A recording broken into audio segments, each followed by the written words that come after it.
and welcome to Morris Park. I'm Clyde Morris. And yeah, we finally got it cleared up. Deb and I worked last night to get most of this cleaned up. Got a little bit of debris, not much. The tree is gone. I'll have to flatten out that stump a little later on. It was pretty hot yesterday, so we had to kind of cut it off. Got a good truckload full of wood, and this will not go to waste. Believe it or not, this is going to bring life this winter. This will help heat all my euphorbias and cacti this winter in the greenhouse. I heat with a wood stove. So this tree will not go to waste, and more than likely, folks, this tree will probably come right back. If not, we have lots of volunteers coming up, and these are not actually shoots. These are actually seedlings. That was a little rough. The leaves got kind of rubbed off it from the wood piling up. There's another one there. There's another one there. These little seedlings are everywhere. And so there's no doubt we can get another tree going here real quick. There's a lot of seedlings on the other side of the stump also. So yeah, a good amount of wood. Everything's pretty well done. Just a little cleanup work today. I had to move quite a few things. When we did this, we had some of the plants just right out here. I had my agave in this big metal pot, and I had the ponytail Bucarnia recurvata right here, but I had to move them out of the way because this is now all full sun.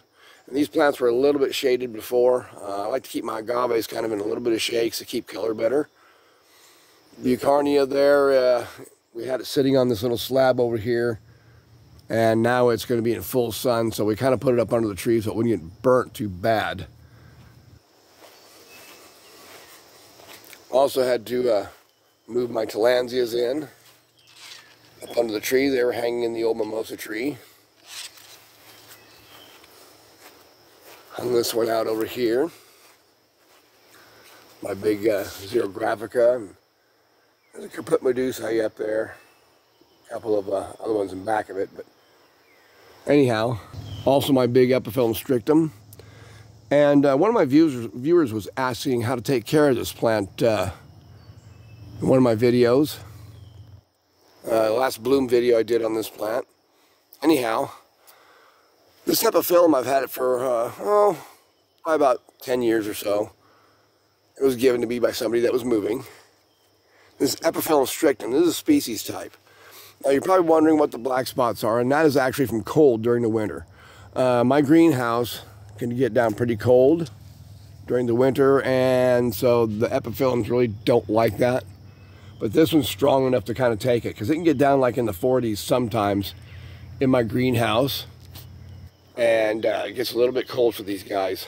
But the species type, this strictum, seems to handle it pretty well, and it does bloom very well every year, at least twice a year. It just got through with a big volley of flowers, and you probably saw that in one of my last videos. But one of my viewers was asking what kind of soil I used and how I watered this plant and fed it. With this, you're probably good using something like Miracle-Gro Cactus Mix or something like that. That is acid type of soil. It's a peat-based soil. I don't like using commercial mixes like that on my regular cactus because of the fact that it is acidic, and I don't like using peat-based soils. So usually I use a wood compost soil for most of my cacti, mixed with sand and perlite and such, and coconut coir for good drainage. But for these guys, you can use an acid type of soil that has a peat-based soil. So the Miracle-Gro Cactus Mix is pretty good. They also recommend it for like citrus and stuff like that too. So that works pretty good. You can also mix in just a little bit of a handful of wood compost potting mix too, kind of richen it up. These guys aren't regular cactus, so you don't need the cactus mix that other cactus do. Just a nice well-drained acidic soil. These things grow in the treetops. They're epiphytic.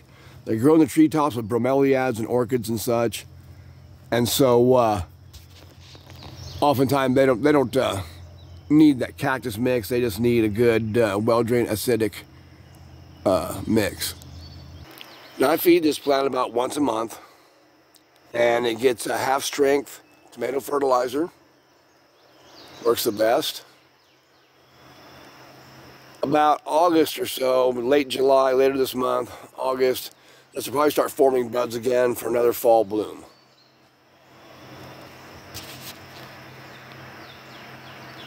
For the most part, watering, a good watering at least once a week is good, maybe twice a week during the hot summer. And so it doesn't require a whole lot of care right now. Say feed it once a month with a half-strength tomato fertilizer. I haven't been watering it myself right now because we've been getting rain about once a week anyway. So the rain's been kind of taking care of it, and they really like the rain. It's still a little wet from last night. Had some good rain last night. I may move this so it's a little lower out of the tree. It shouldn't be shoved up into the tree like this. This is just kind of temporary right now until I can find something a little bit better under the trees here for it. I'm not really sure as where I'm going to hang it as of right now. Although it would probably do fine up there, really. If I maybe cut a branch away.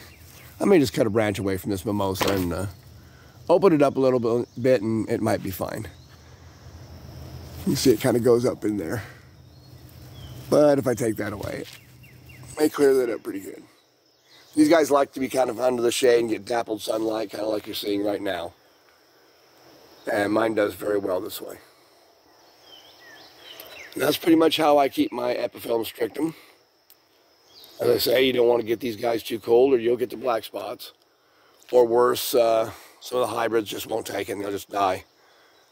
A lot of my epiphytic cacti I find very hard to keep. Christmas cactus are almost non-existent now in my greenhouse because of both heat and cold. They don't like it cold in the winter. I don't have spaces for them all inside the house for those plants because they get rather big sometimes. So anyhow, I don't have them. But that's how to take care of this one. And this is Clyde Morris, Morris Park. Take care.